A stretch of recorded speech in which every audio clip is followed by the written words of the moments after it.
this is something really cool. I think I want to discuss with you so that when you guys hopefully work with this advanced topic, or when you go to a conference, you'll definitely meet with this. This is so-called wavefront shaping. So holography, we discussed about wavefront, which is typically not easy to capture because our conventional detectors are only intensity recording. But the optical field or optical wavefront is whole information. So that now we know enough, then we can engineer them to our purpose. For example, you can focus the light deep inside tissue. You can utilize for treatment or ablation of bad cells such as cancer cell, or you can make an animal model of disease, or you can use it for deep tissue focusing for a very cool biological mechanism study. So let's discuss about wavefront shaping, what that is. Then we have to recall the interaction of light with matter, especially biological tissue. So light transport in a tissue is optically very complex, disordered media. This is more like physics term, complex disorder. And this is a fundamental physical phenomenon, and such as biological tissue, we call turbid. Turbid means like it's obscure. You all know that light penetrates deep into tissue. Now you cannot distinguish anything. Or like cloud, dense fog, or fine foam. Like in the beer foams, you cannot see deep inside. And because, why? That's because of multiple light scattering events. But we do want to look at another aspect of this random-like ones. But this Laxman is a something process and maybe controllable with wavefront shaping. So let's say there is a tissue, you shine light, everything looks very, very vague. But Laxman, what's the fundamental thing into that form? Can you guess what this is? I'm talking about very complex, the interaction of light shining onto tissue, you measure that one. That looks like really noisy because it's undergoing multiple scattering.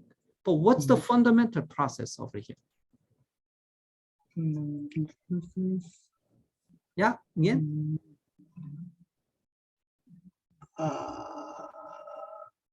It's not easy.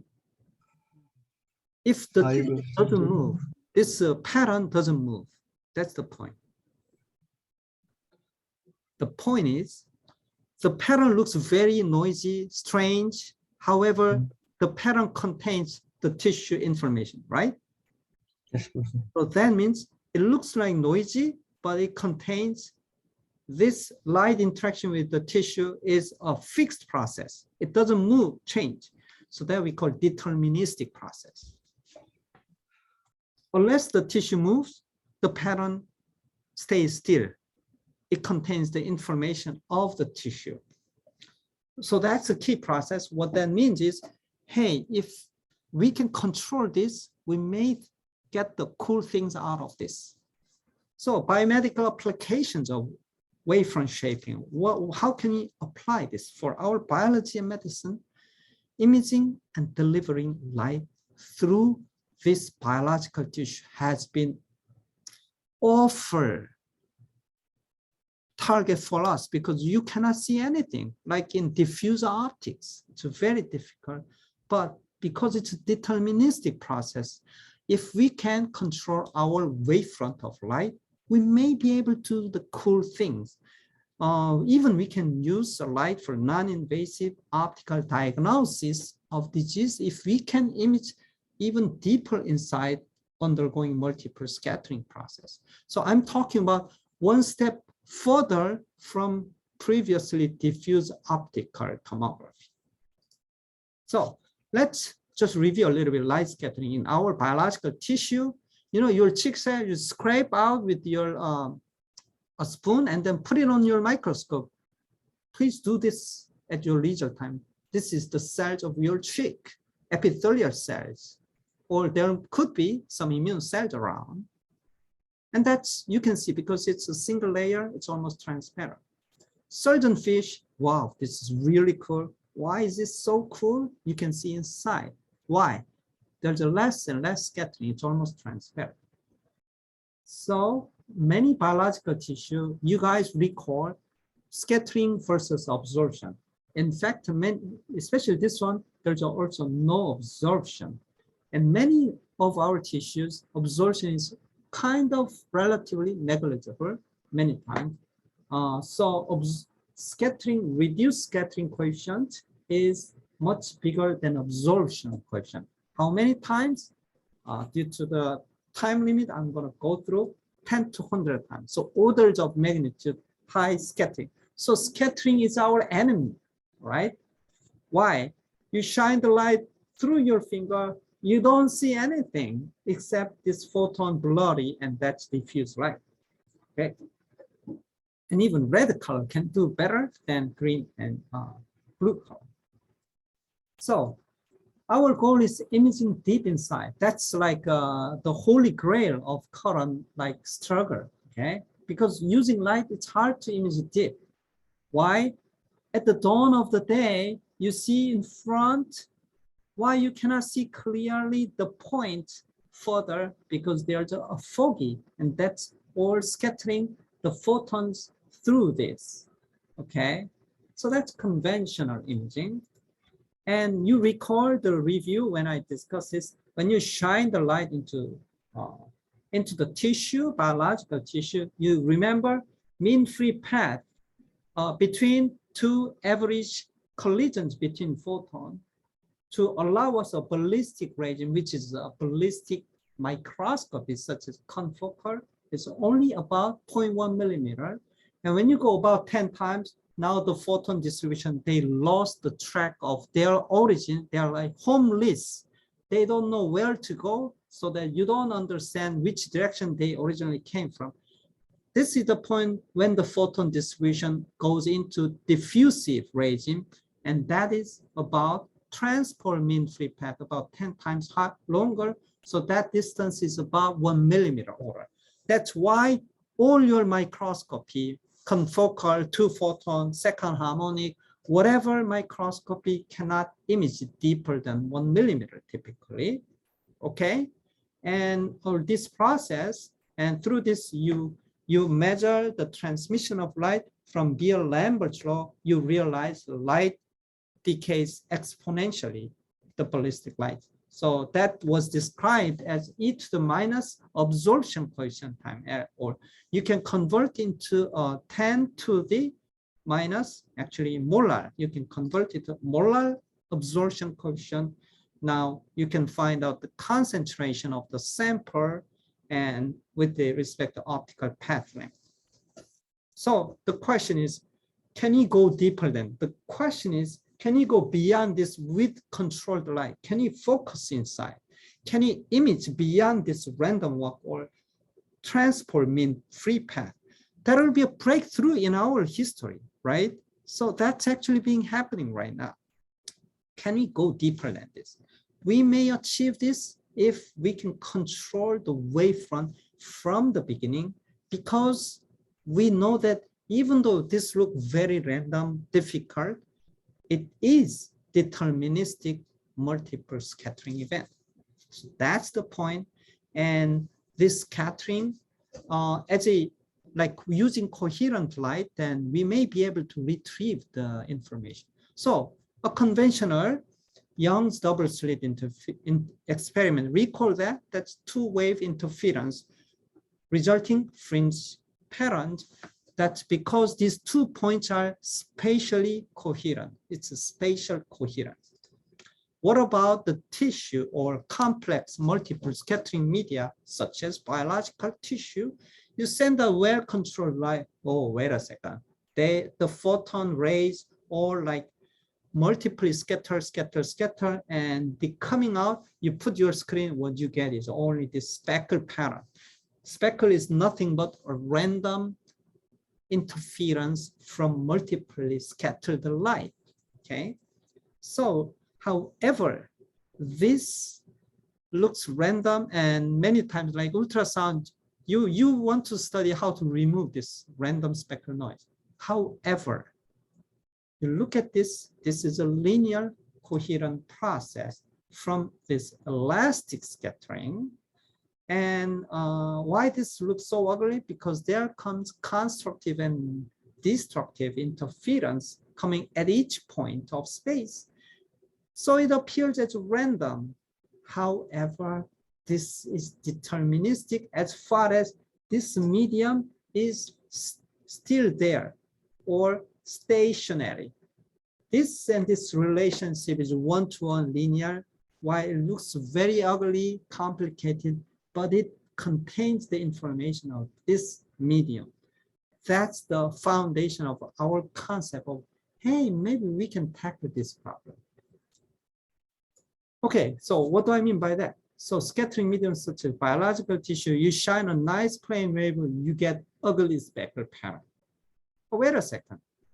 What if you know that you can actually engineer your wavefront, such as wavefront shaping, then you shape it like very clever way. Is it possible even through this scattering media to focus down one point? That's the question. The answer is yes. That was demonstrated in 2007 and 2008 from Netherlands. And that guy now become a professor in Netherlands. And this is a huge sensation. Okay. So conceptually what it means is, how do I shape the wave? Because now technology has evolved, we call spatial line modulator to change the shape. Without shaping, you can always just diffuse right in. But with shape, you look at that, this is a transport mean free path. Afterwards, everything is dirty, okay? But if you change the wavefront, then you just recompute this, you are maybe able to focus deep down, which is beyond the transport mean free path. You can maybe able to deep tissue focusing. Whether is it possible? The answer is yes. How? Now we have technology to shape wavefront. What are those two? This is two things, SLM, DMD. What it means is spatial line modulator and digital micrometer device. How does it look like? So this is SLM, costs about $20,000 or more, but you do have to need a polarization angle. Okay, remember it's polarization dependent. Reflected wavefront will have different phase based on the driving and different voltages, because there's a liquid crystal modulator. So when the light goes in and back, they'll impose a different phase information from pixel by pixel. And then there's another one from Texas Instruments developed a tiny micrometer array, which you can only change each meter, change two angles, -10, +10, 20 degrees. But you shine a light, because of that, you can send the light pixel by pixel one way or the other, so you can control. But this is mirror, and this is not mirror.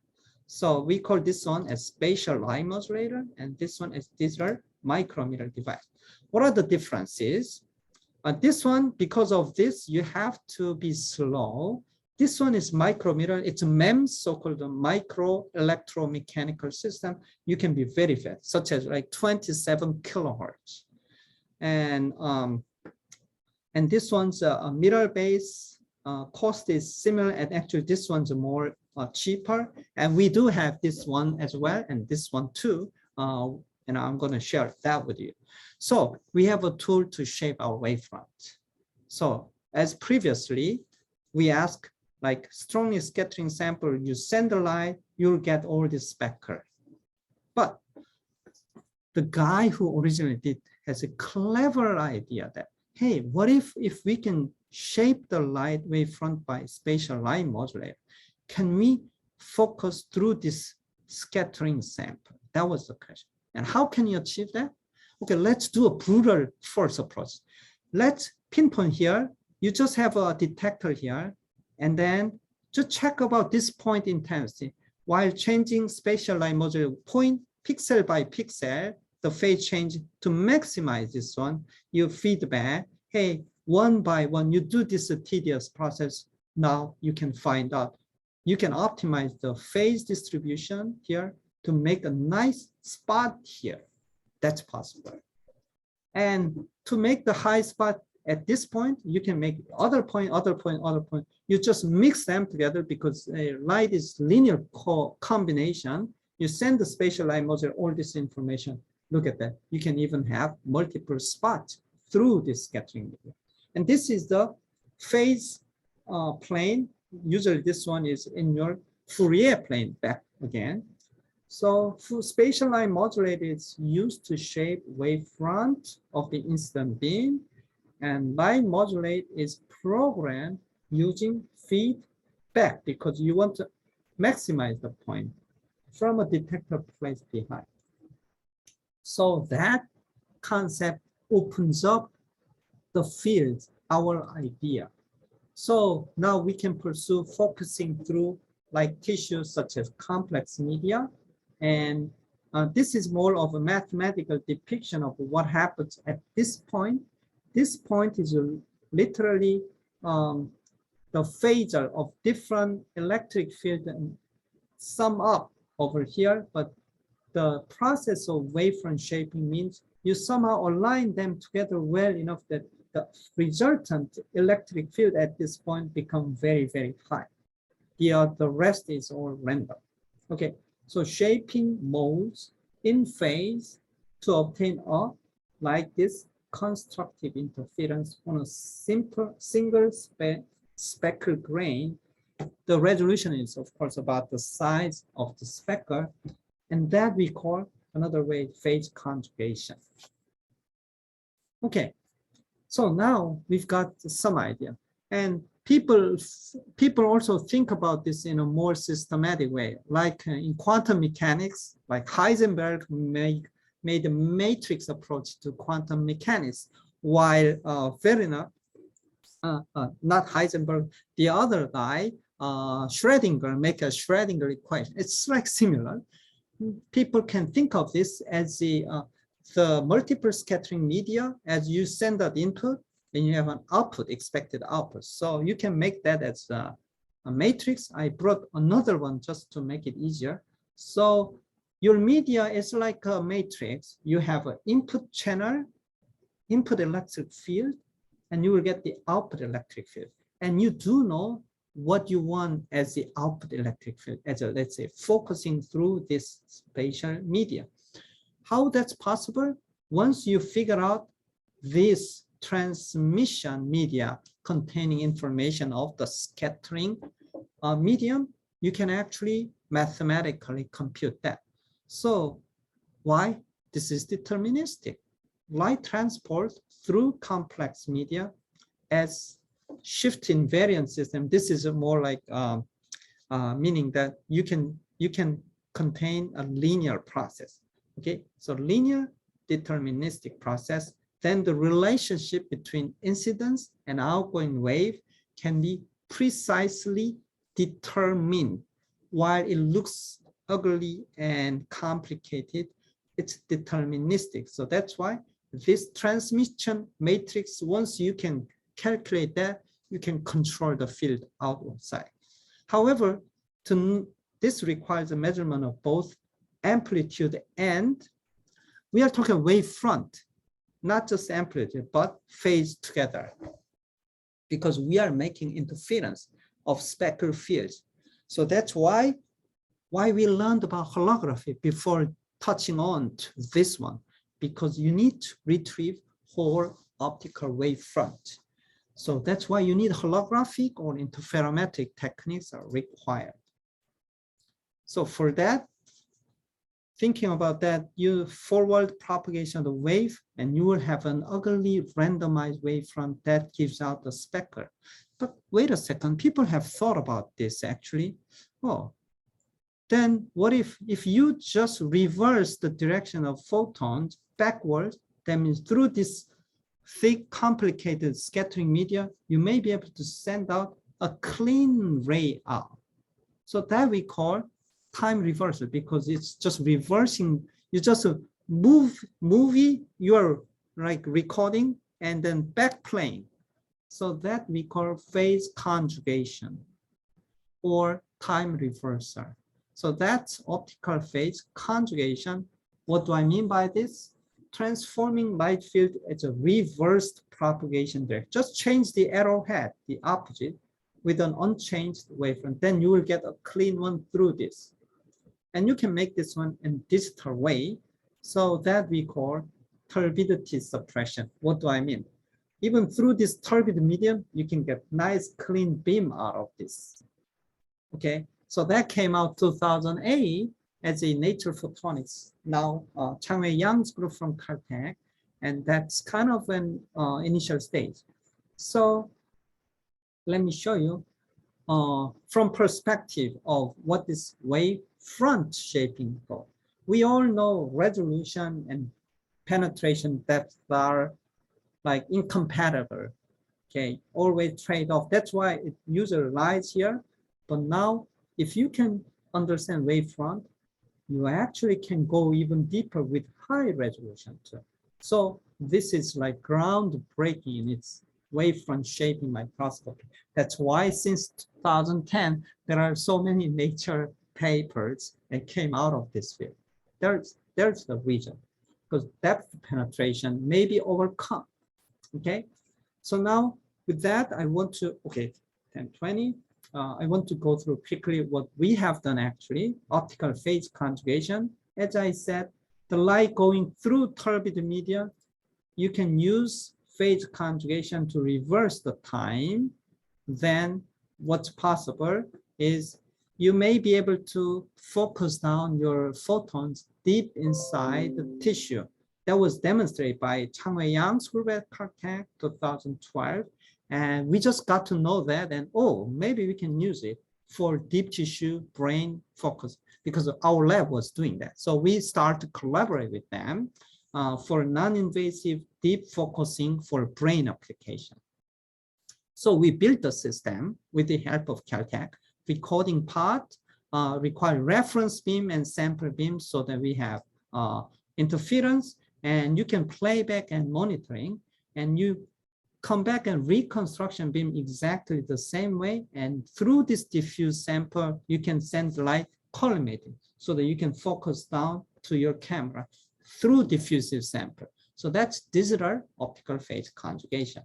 And that requires a writing and reading reconstruction phase. And I will just share with you that reference beam, sample beam. Reference beam, you make this beam really clean, nice plane wave, and you combine onto your detector through the sample beam, because sample beam comes in through this diffuse sample, through turbid, and you combine, you make hologram, and that information goes to spatial light modulator so that you can reconstruct the beam. So now you have a shape beam passing through turbid media. Boom, you get to clean, nice beam so that you can focus down. So you prove that's possible. What are we going to use this one? This is only point, but however, there's an optical memory effect. You want to scan this point through your sample. So that the concept is known that you can tilt a little bit, still you can focus. That was known. So we actually did it, making like 81 points. Through this media, you can actually create multiple foci. Not only with this, you can make even axial focus by pre-recording the phase of this Z1, Z2, Z3, and you can actually move it around. What that means, through this medium we call scattering lens, you can create a three-dimensional arbitrary shape. So we put GIST and KAIST G and C in space. In fact, this is optical instrumentation. Unfortunately, this is very, very difficult alignment, in fact. So this requires a high skill set, but we actually managed to make it in 3D arbitrarily. So lateral scanning is based on the memory effect, and axial scanning is you pre-record the difference. So that by wavefront shaping, you can create a three-dimensional arbitrary pattern through this scattering media. But I have only a few minutes. I'll just go quickly. But the challenge is we want to go into brain. The brain is not stationary. So that was a problem. So we consider what time scale we do need to know or playback. So we measure speckle decorrelation time. And to do that, we first did a study with the conventional dorsal skin fold. We just shine through this and measure the speckle. Look at how soon it changed. So this is real data of like changes. We just find out how soon it will decay. And that time scale is what we need to do feedback control of wavefront shaping. So with that, but we are interested in brain. So we actually come up with an idea to make a point light source and measure speckle decorrelation time. However, it's so fast that we have to devise a new way to take image almost 10,000 frames per second. So that we actually measured it, we realized depending on the depth, we do need about 1 millisecond time scale to retrieve to do this one possible in brain imaging. Okay, so with that, I want to give you the reading list. This is not the seminar paper, this is Nature Photonics Review. So later on, I think you can look up again.